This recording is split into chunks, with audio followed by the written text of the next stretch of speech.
Join us in a trip across the country to find what it is that made New Zealanders lords of the wine. On this journey, we'll travel by plane, large or small, sometimes on highways or gravel tracks, and because this is an island, often by boat or ferry.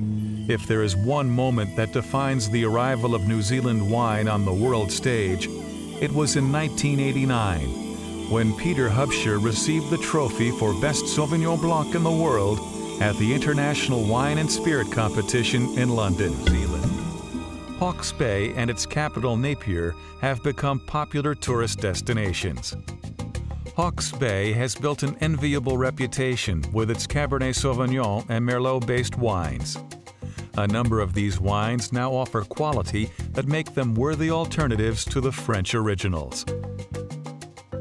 Hawke's Bay is great for growing grapes because it's very dry on this east coast side. The weather comes from the west, normally in New Zealand, and it hits the ranges, and most of the rain falls on the west coast. Being an island makes sea travel part of the New Zealand way. The most exciting way to go from the North to the South Island is the ferry from Wellington to Picton.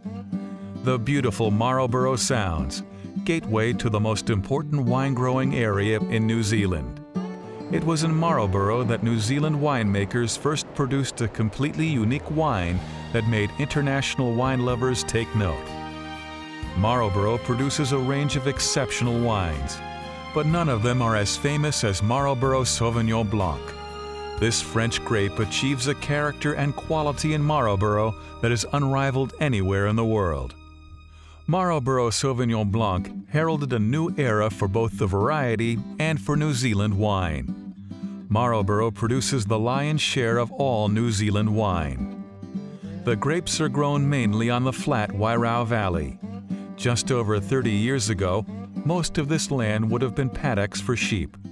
The change came in 1973, when a young wine entrepreneur saw the potential of this land for growing grapes.